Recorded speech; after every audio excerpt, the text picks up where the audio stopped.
إله إلا الله محمد رسول الله. Innal hamdalillah nahmaduhu wa nasta'inuhu wa nastaghfiruh wa na'udzu billahi min shururi anfusina wa min sayyiati a'malina. May yahdihillahu fala mudilla lahu wa may yudlil fala hadiyalah. Asyhadu an la ilaha illallah wahdahu la syarika lah wa asyhadu anna Muhammadan abduhu wa rasuluh la nabiyya ba'da. Allahumma shalli wa sallim wa barik ala sayyidina wa habibina wa syafiina qurrata ayunina Muhammadin wa ala alihi wa ashabi ajmain amma ba'du. Qala Allah Ta'ala fi kitabil karim a'udzu billahi minasy syaithanir rajim. Bismillahirrahmanirrahim. Ya ayyuhalladzina amanu taqullaha haqqa tuqatih wa la tamutunna illa wa antum muslimun. Ya ayyuhalladzina amanu taqullaha wal tanzur nafsum ma qaddamat lighad wattaqullaha innallaha khabirum bima ta'malun. Jamaah sekalian rahimani wa rahimakumullah, alhamdulillah kita bersyukur kepada Allah Subhanahu wa taala atas nikmat iman, nikmat Islam, nikmat kesehatan, sehingga alhamdulillah pada siang hari ini Allah Subhanahu wa taala masih memberikan kita kesempatan, waktu luang, kesehatan untuk insyaallah menjalankan sholat Jum'ah di masjid kampus. Semoga ini menjadi ibadah yang diterima di mata Allah Subhanahu wa taala, akan menjadi barokah bagi kehidupan kita di dunia maupun kelak di yaumul qiyamah, akan menjadi pengantar bagi kita untuk semakin beriman dan bertakwa kepada Allah Subhanahu wa taala. Salawat serta salam semoga selalu tercurah kepada Nabi Agung Muhammad sallallahu alaihi wasallam beserta para sahabatnya, para keluarganya dan para pengikutnya yang setia hingga akhir zaman. Allahumma amin. Alhamdulillah jamaah sekalian, saya ingatkan kepada saya pribadi dan kepada jamaah sekalian, pertama marilah kita tingkatkan ketakwaan kita kepada Allah Subhanahu wa taala, keimanan kita kepada Allah Subhanahu wa taala dengan senantiasa menjalankan perintah-perintah Allah Subhanahu wa taala dalam kehidupan kita sehari-hari, dalam ibadah-ibadah yaumiyah kita, dalam aktivitas-aktivitas kita, sehingga antara Jumat yang satu dengan Jumat ke depannya akan menjadi, kita akan terhapus dosa-dosanya karena kita isi dengan kebaikan-kebaikan yang semoga selalu kemudian mencari ridho dan meningkatkan takwa kita kepada Allah Subhanahu wa taala. Ittaqillaha haitsumma kunta wa atibil hasanah tamhuha wa khaliqin nas bi khuluqin hasan. Dan bertakwalah kepada Allah Subhanahu wa taala, ittaqillaha haitsumma kunta, dimanapun kita berada, dalam keadaan apapun, dalam kondisi apapun, dalam jabatan apapun, dan dalam aktivitas apapun, kita semoga selalu bertakwa kepada Allah Subhanahu wa taala. Dan kemudian ikutilah perbuatan yang tidak baik, yang mungkin buruk, karena manusia itu tempatnya lemah gitu ya. Kadang al-imanu yazid wa yanqus, kadang naik, kadang turun. Maka kita selalu berusaha untuk melakukan introspeksi, muhasabah, dan kemudian mengikuti hal-hal yang sehari-hari mungkin dianggap tidak baik, melalaikan perintah-perintah Allah Subhanahu wa taala. Salat subuh jam 7 pagi, jam 6 pagi, jam setengah 6 pagi. Salat zuhur mendekati salat asar mendekati salat maghrib mendekati salat isya. Kita minta ampun kepada Allah Subhanahu wa taala agar kemudian semakin lama kita semakin bertakwa kepada Allah Subhanahu wa taala.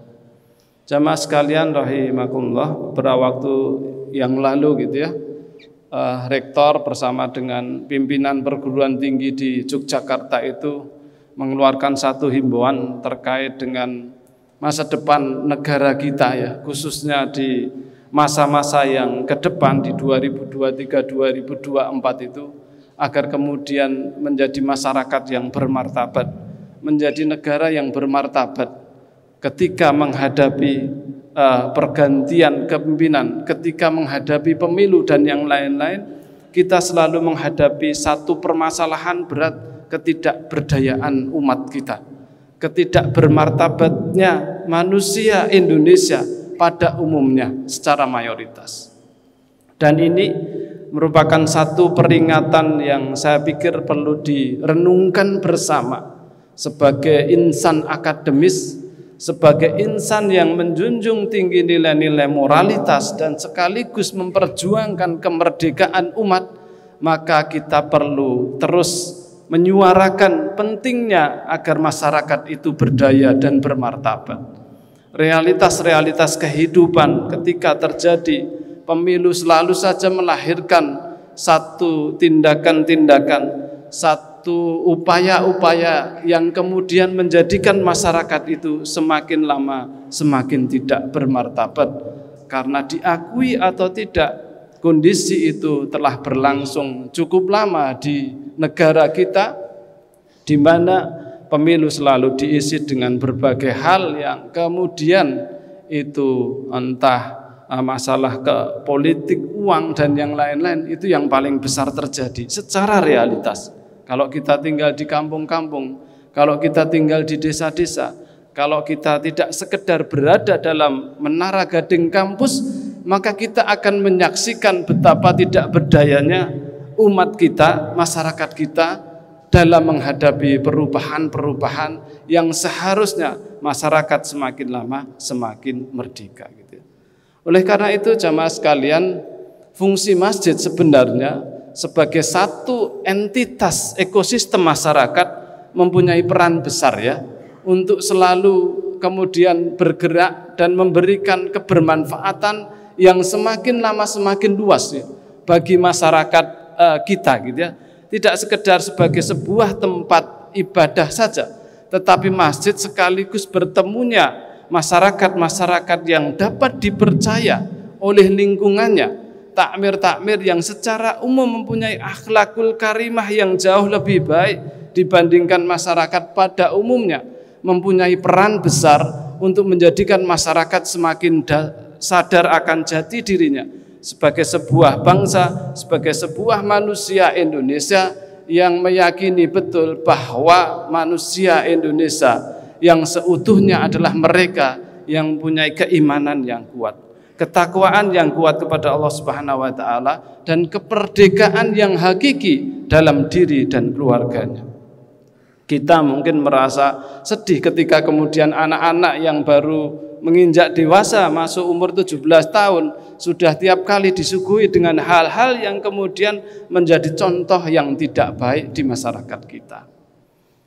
Jamaah sekalian rahimakumullah, sebenarnya kalau kemudian kita merenungkan bersama-sama himbauan-himbauan di masjid untuk menjadi masyarakat berdaya itu sangat relevan ya dengan kehidupan kita sehari-hari, karena pada dasarnya masyarakat Indonesia itu masyarakat yang baik. Masyarakat itu rata-rata ya tidak macam-macam gitu ya.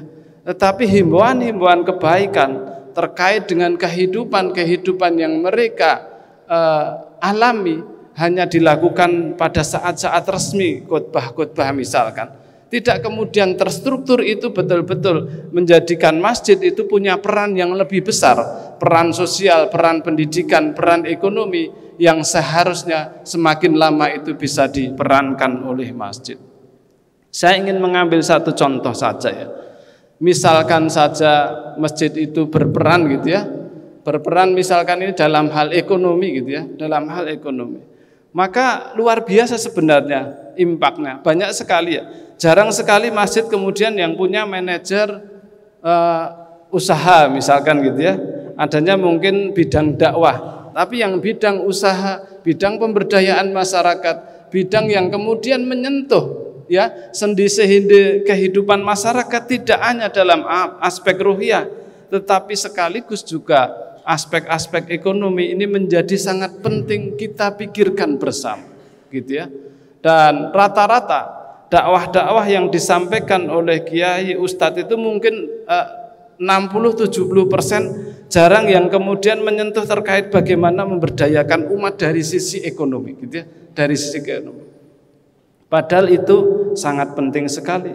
Rasulullah juga kaya, para sahabat juga para pedagang gitu ya, yang kaya gitu ya. Bahkan Abdurrahman bin Auf itu meninggalkan warisan lebih dari 6 triliun gitu ya. Artinya dalam Islam itu ya sebisa mungkin kita terus berusaha agar kemudian kita memberikan impak. Kenapa masyarakat kita tidak berdaya? Kenapa masyarakat kita tidak mandiri? Kenapa masyarakat kita tidak merdeka? Karena secara umum mereka masih memikirkan tentang ekonomi dan kepentingan-kepentingan perut dan keinginan-keinginan sesaat gitu ya. Tidak memikirkan jangka panjang. Di negara-negara maju mungkin masyarakat mandiri karena mereka sudah malu gitu ya. Malu dengan hanya sekedar masalah uang kecil dan yang lain. Izah seorang muslim itu salah satunya adalah izah kepada kekuatan ekonominya. Ada kuatul iman, ada kuatul akidah gitu ya, ada kuatul ukhuwah, tetapi jangan dilupakan ada kuatul mal, ya, kekuatan harta gitu. Maka kalau kita lihat di dalam Al-Qur'an itu ketika diperintahkan untuk jihad itu bi'amwalikum wa anfusikum, bi'amwalikum wa anfusikum, dengan harta dan jiwa. Selalu didahulukan itu yang hartanya. Mungkin yang didahulukan jiwanya itu hanya 1 atau 2 dari puluhan perintah Allah Subhanahu wa taala terkait dengan jihad, memandirikan diri, memerdekakan diri dan masyarakat itu bi'amwalikum wa anfusikum itu selalu didahulukan dengan satu kekuatan ekonomi yang harusnya dimiliki oleh umat ini gitu. Kembali saya berikan contoh saja ya, misalkan saja katakanlah itu masih terkait dengan ibadah, misalkan Idul Adha gitu ya. Idul Adha saja, misalkan saja tiap masjid itu rata-rata misal di perumahan atau di komplek-komplek tertentu memotong sapi 10 ekor. Kalau se-Indonesia itu dipotong lebih dari 500.000 ekor sapi gitu ya. Kalau kita ambil itu 1.000 ekor saja gitu ya, 1.000 ekor saja, 100 masjid misalkan gitu itu, maka transaksi yang akan terjadi itu 1.000 ekor kali 20 juta at least ya, minimal gitu ya. Karena sapi itu terus mengalami peningkatan harga dan tidak pernah sapi itu Idul Adha dulu 18 juta, tahun depan 17 juta tidak pernah ya. Sapi pasti dulu 18 juta jadi 19 jadi 20 gitu. Sehingga kalau masyarakat kita kemudian dihubungkan ya antara petani peternak, uang 20 miliar itu memberi kebermanfaatan kepada umat yang jauh lebih besar lagi gitu ya. Dibandingkan itu kemudian tidak dikelola dengan profesional gitu ya. Nah 20 miliar itu seandainya keuntungan diambil 5% saja, katakanlah itu 1 miliar ya. 1 miliar berarti setiap tahun mungkin kumpulan dari takmir-takmir itu bisa memberikan sumbangan kepada masyarakat. Mungkin tempat-tempat tertentu yang belum punya tempat ibadah, membangun masjid dan yang lain-lain itu bisa dilakukan gitu ya, bisa dilakukan. Itu baru kita ambil misalkan segitu. Kalau satu kabupaten gitu, tentu akan lebih besar. Apakah kemudian itu akan menggantikan atau kemudian merusak sistem tata niaga yang sudah ada? Tentu tidak, karena Idul Adha itu momen tahunan. Sementara belantik sapi, pedagang sapi momen harian atau tiap hari sudah melakukan transaksi gitu ya. Sehingga setiap kali ada usaha itu pasti akan menimbulkan usaha-usaha yang lain gitu ya. Kalau dikelola dengan baik, profesional, misalkan 10 masjid berhubungan dengan satu desa tertentu gitu, maka desa itu sekaligus dapat silaturahim dengan orang-orang kota yang kemudian sudah mampu untuk berkorban. Di desa itu yang tadinya tidak berkorban mungkin bisa dimotivasi ya. Saya punya di sini sohibul korban, misalkan di perumahan itu ada 70 orang gitu ya. Sebagian jadi sohibul korban di satu desa. Sekaligus desa di situ itu dibeli sapinya gitu ya, sebagian dari situ. Maka hubungan-hubungan silaturahim, hubungan-hubungan kebaikan ini saling mengunjungi di antara manusia-manusia, tetapi diikat dengan satu kegiatan-kegiatan yang bernuansa ibadah-ibadah sederhana gitu ya, bukan ibadah-ibadah yang sulit gitu ya, yang sederhana-sederhana, maka boleh jadi itu akan semakin memperbaiki ya, hubungan-hubungan kita, sekaligus meningkatkan ekonomi masyarakat melalui masjid. Belum misalkan saja terkait dengan minimarket, sebenarnya bisa juga dibangun minimarket gitu ya. minimarket yang kemudian mencukupi ya. Kebutuhan kan bisa dibeda-bedakan, mana yang bisa dicukupi dari daerah tertentu, tidak harus kemudian dari daerah yang lain, bisa mengumpulkan ya hasil-hasil peternakan, pertanian, perikanan masyarakat, kemudian dia dihubungkan ya. Dengan minimarket mungkin juga bisa dilakukan itu. Tentu hal-hal seperti itu sesuatu yang bisa dilakukan, tidak bisa. Syarat yang paling utama adalah semua dikerjakan secara profesional. Ya, syarat dikerjakan secara profesional dan masyarakat itu mempercayai penuh gitu ya. Tidak lagi kemudian merasa tidak profesional dan kemudian ini. Kalau perlu lama-lama itu jadi unit usaha yang bisa diaudit, yang bisa dilakukan perbaikan-perbaikan, upaya-upaya gitu ya. Sehingga secara manajemen profesional yang bekerja di situ sebagai manajer juga wajar mendapatkan hasil yang baik gitu itu. Masyarakat juga mendapat keuntungan.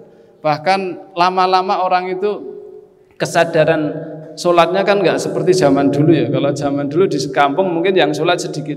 Sekarang orang bepergian juga pengen tempat nyaman untuk nginap yang dekat masjid, bisa membuat gesus, bisa membuat homestay dan yang lain-lain. Yang boleh jadi itu akan memberikan dampak ekonomi yang semakin baik dan semakin luar biasa bagi umat kita. Tentu hal-hal kecil itu bisa mulai dilakukan tanpa menunggu sebuah upaya-upaya besar ya dari negara, tetapi dari masyarakat itu berupaya memanfaatkan masjid, menggunakan masjid, memberdayakan takmir masjid untuk hal-hal yang lebih positif agar kemudian saling sinergi, umat kita semakin berkembang, semakin mandiri, semakin terberdayakan dengan kegiatan-kegiatan yang bernuansa kebaikan-kebaikan disertai akhlakul karimah di dalam upaya-upaya usaha-usaha yang dilakukan, memberikan contoh-contoh yang baik bagi masyarakatnya agar kemudian ini tidak sekedar menambah iman dan takwanya iya, tetapi sekaligus menambah keberdayaannya dan kemandiriannya di dalam umat yang kita cintai ini. Wal asri innal insana lafi khusri illa alladziina aamanu wa amilus solihati wa tawassaw bil haqqi wa tawassaw bis sabr. Aqulu qouli hadza astaghfiruhu innahu wal ghafurur rahim.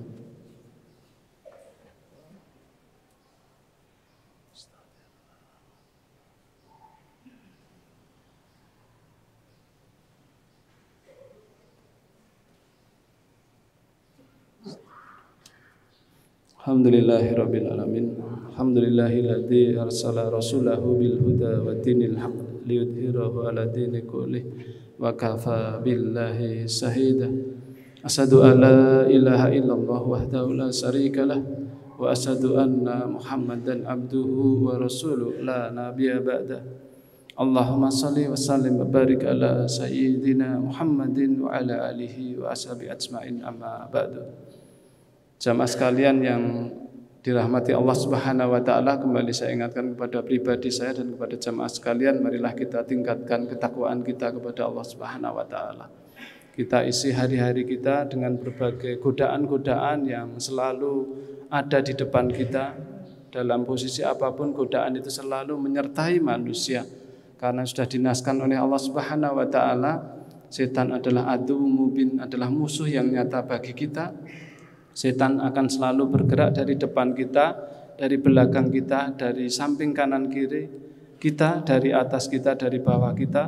Bahkan setan itu bisa masuk dalam pemikiran kita, bisa masuk dalam hati kita, bisa masuk dalam aliran darah kita. Kita ada musuh tetapi kita tidak bisa melihatnya. Sementara musuh kita bisa melihat kita. Betapa beratnya manusia kalau tidak selalu ingat kepada Allah Subhanahu wa taala. Dengan zikrullah insyaallah semoga dalam setiap apapun keadaan kita selalu berusaha untuk mengingat Allah Subhanahu wa taala agar kemudian kita dijauhkan dari godaan setan dan istiqomah dalam menjalankan nilai-nilai yang diperintahkan oleh Allah Subhanahu wa taala. Dan marilah kita berdoa. Alhamdulillahirabbil alamin hamdan syakirin hamdan yuafi ni'amah wa yukafi mayidah. Ya Rabbana lakal hamdu kama yanbaghi li jalali wajhika wa azimi sultanik. Allahumma salli ala Sayyidina Muhammad wa ala ali Sayyidina Muhammad. Allahumma ighfir lil muslimina wal muslimat wal mu'minina wal mu'minat al ahya'i minhum wal amwat wa ya qadiyal hajat innaka qaribun mujibud da'wat. Rabbana dhalangna anfusana wa illam taghfir lana wa tarhamna lanakunanna minal khasirin. Allahumma ighfir li wa li walidayya warhamhuma kama rabbayana shaghira. Rabbana hab lana min azwajina wa dhurriyyatina qurrata a'yun waj'alna lil muttaqina imama. Allahumma a'izzatul Islam wal muslimin. Allahumma inni a'udzubika minal kufri wal fakri. Allahumma inni a'udzubika min adzabil qabri. La ilaha illa anta. Rabbana la tuzigh qulubana ba'da idh hadaitana wa hab lana min ladunka rahmah innaka antal wahhab. Rabbana atina fid dunya hasanah wa fil akhirati hasanah wa qina adzabannar. Wassallallahu ala sayyidina Muhammadin nabiyil ummi wa ala alihi wa sahbihi wa sallim taslima. Subhana rabbika rabbil izzati amma yasifun. Wassalamun alal mursalin walhamdulillahi rabbil alamin wa aqimus salam. La ilaha illallah Muhammadun Rasulullah.